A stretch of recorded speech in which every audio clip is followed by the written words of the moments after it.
He should not be there. Zara didn't sleep that night. Not because she was afraid, but because her mind refused to accept what she had seen.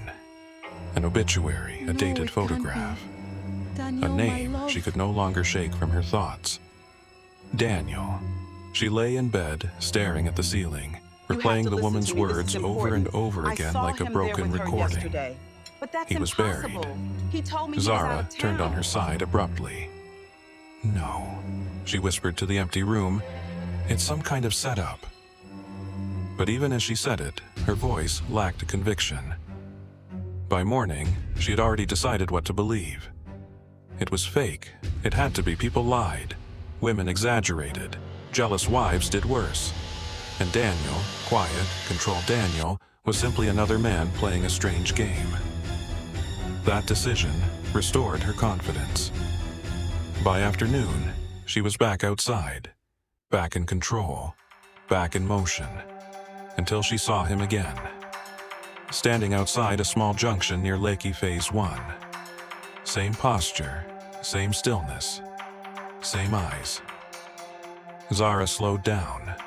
This time, she didn't approach immediately. Her pulse had already started reacting before her thoughts caught up. She parked, stepped out, walked toward him slowly, as if testing reality itself. "Daniel," she called. He turned, and for a moment, everything felt normal again. Too normal. "You disappeared," she said, trying to sound casual. "I didn't," he replied. Zara studied him carefully. This time, she noticed something she had ignored before. No phone, no bag, no visible keys, no movement of sweat under the sun. Not even the subtle reaction to heat. Just presence, unchanging. "You're confusing me," she said, forcing a small smile. Daniel tilted his head slightly. "I don't confuse people," he replied. A pause. "I reveal what they ignore." Zara scoffed lightly, but it came out weaker than she intended. Then something strange happened. A motorcycle passed between them. A normal, everyday moment. But when it cleared, Daniel had not moved, not even slightly. Yet Zara swore she had blinked. She looked around quickly. No one reacted. No one seemed to notice anything unusual. But the air around him felt different now. Heavier, as if reality itself had tightened its grip. "You saw something," Daniel said quietly. Zara frowned. "What are you talking about?" He stepped closer. Not fast, not threatening, just closer. And somehow that was worse. "The paper," he said. Zara stiffened instantly. Her throat went dry. "That's not real," she said quickly. "It's a mistake, or some kind of sick joke." Daniel looked at her for a long time. Then he said something that made her chest tighten without permission. "I remember the day they buried me." Zara stepped back. "No," she said firmly. "Stop." But Daniel didn't stop. "I remember the sound of soil," he continued calmly. "I remember silence after breath ended." Zara shook her head now, faster. "This is not funny." He watched her reaction carefully. Not with satisfaction, with patience, like he had all the time in the world. Then, softly, almost gently, he added, "You were not there, but you will still be involved." Zara froze. That sentence didn't make sense, and yet it felt like it did. A horn blared nearby, a distraction. When she looked back, Daniel was already standing farther away again, exactly where he had been before, as if he had never moved at all. Zara stood still in the middle of the road, heart racing, trying to decide what she had just experienced. And for the first time in her life, she didn't know whether she was being followed or remembered. He followed her home. Zara didn't tell anyone what happened. Not her friend. Not the men still texting her. not even herself in full honesty. Because once she started speaking it aloud, it might become real, and Zara was not ready for that. She spent the rest of the day trying to drown it out. Shopping, scrolling, laughing too loudly at nothing. Anything to overwrite the image of Daniel standing still under the sun, speaking about his own burial like it was memory and not madness. By nightfall, she convinced herself of one thing. She would go back to normal. No Daniel, no thoughts, no fear, just life. But life didn't agree. That evening, she returned to her apartment alone. The compound was quiet, the kind of quiet that usually felt peaceful. Tonight, it felt attentive. Zara stepped inside, dropped her bag, and locked the door behind her twice. Then paused. Something felt off. Not broken, not open, just different. She walked slowly through her living room. Nothing was missing. Nothing was moved. Still, she felt watched. "You're being ridiculous," she muttered under her breath, switching on the lights. Brightness filled the room. Nothing changed. She exhaled, annoyed at herself now. It's stress. She went to the kitchen, poured water, drank quickly. Then she heard it. A sound from the sitting room. A soft shift, like fabric adjusting on a chair. Zara froze. She didn't turn immediately. Instead, she listened. Silence. Then, Zara. Her name. Low. Calm. From inside her house. Her glass slipped slightly in her hand. She turned sharply. Empty room. Nothing. But the air was colder now. Not temperature. Presence. "Who's there?" she demanded, voice louder than she intended. Silence answered. She walked slowly into the sitting room, checking corners, behind curtains, even the balcony. Nothing. But when she reached the center of the room, she stopped. Because her TV, which had been off, was now on. Static filled the screen. White noise. Hissing like distant rain.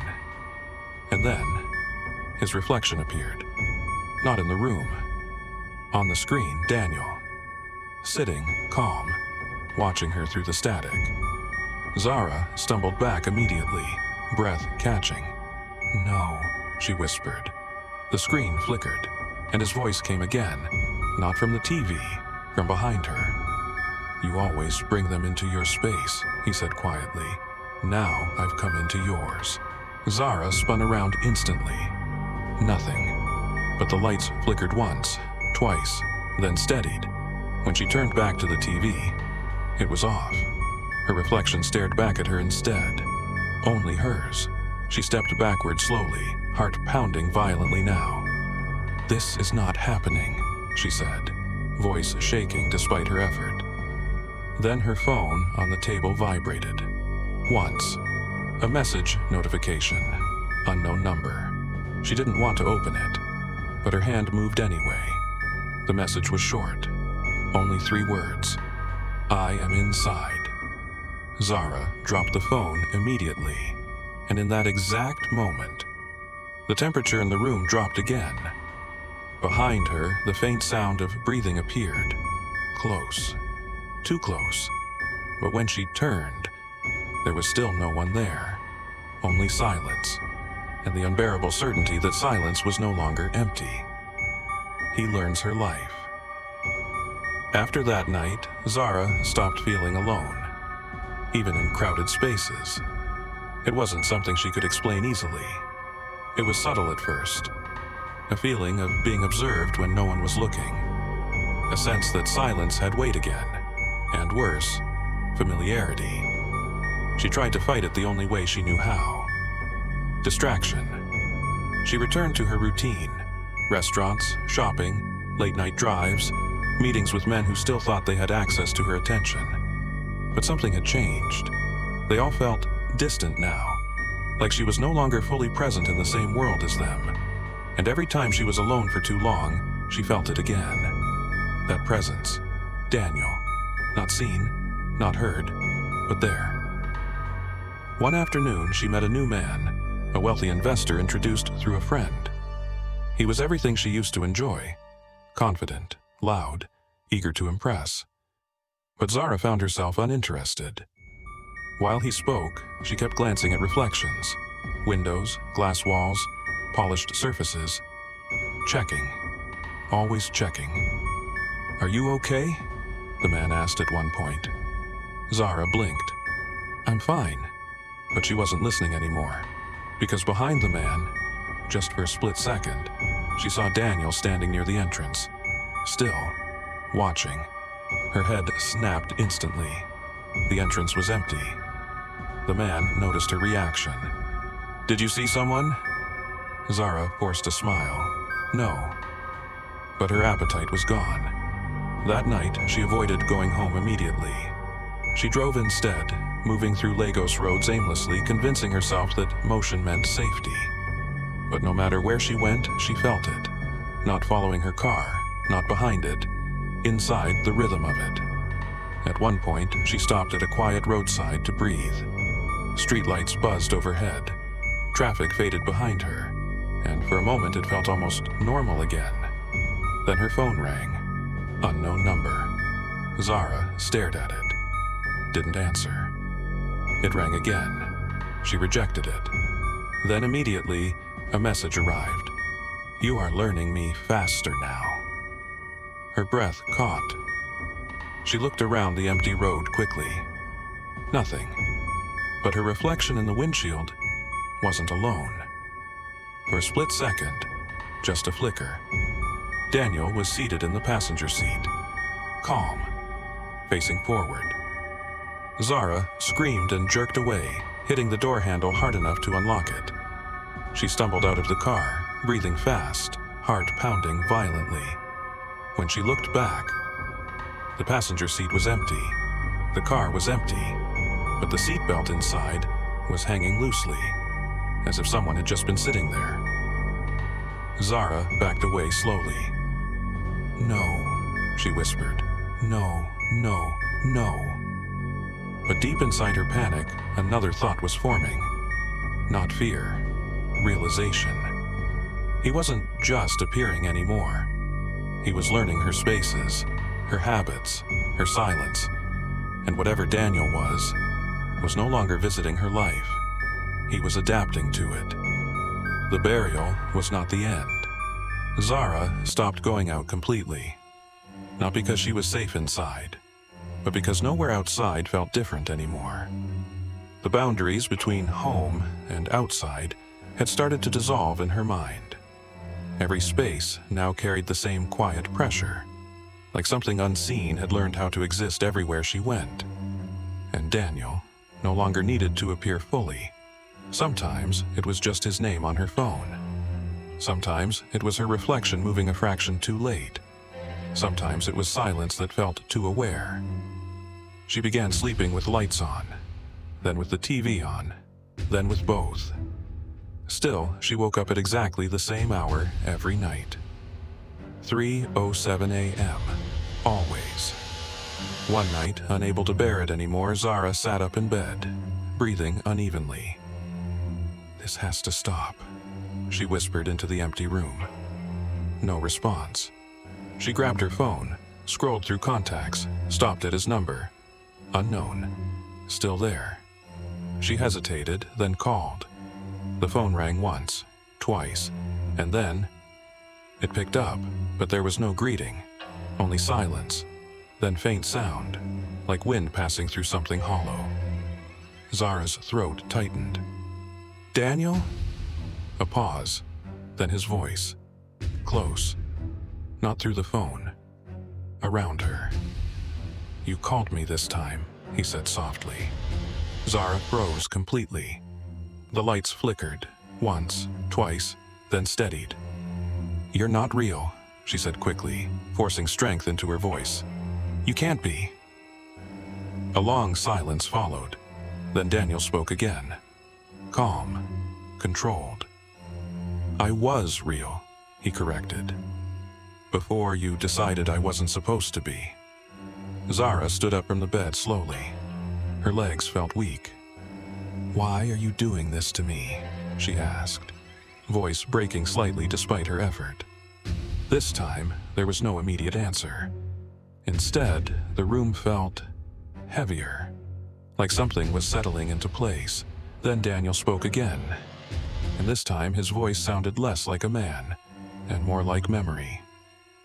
"You took what was never yours," he said. Zara shook her head. "I didn't kill you." A pause, then, "I didn't say you did." Silence hit harder than sound. Zara's breathing became uneven. Her eyes scanned the room rapidly. "Then what do you want?" she whispered. For the first time since it began, Daniel didn't answer immediately. When he finally did, his voice was closer than before. "I want you to remember correctly." The lights went out instantly. Total darkness. Zara stumbled backward, heart racing violently now. Then, a soft sound behind her bed. Not footsteps, not movement. Something heavier, like something settling into place where it had always belonged. Zara turned slowly. In the darkness, she couldn't see him clearly anymore, but she could feel him. And then, quietly, Daniel spoke one final time. Not from a direction, but from everywhere at once. "You were never the first woman I watched." A pause, "and you will not be the last who thinks she can forget me."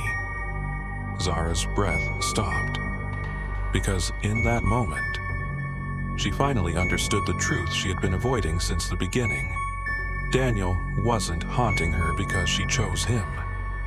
He was haunting her because she had finally become aware of something that had never stopped existing. And as her knees weakened in the darkness, the room did not feel empty anymore. It felt full, like something had been waiting a very long time for her to finally see it clearly.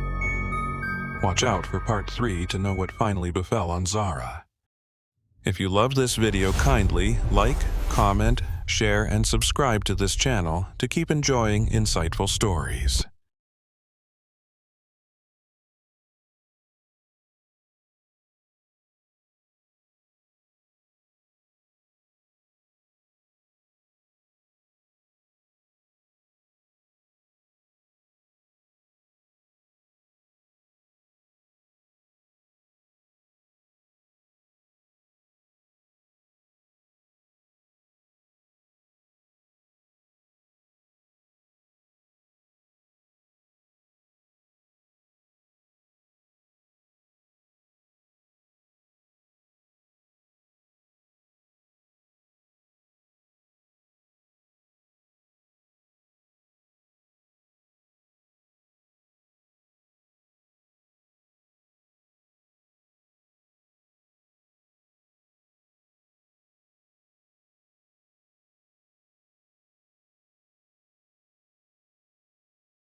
If you loved this video, kindly like, comment, share, and subscribe to this channel to keep enjoying insightful stories.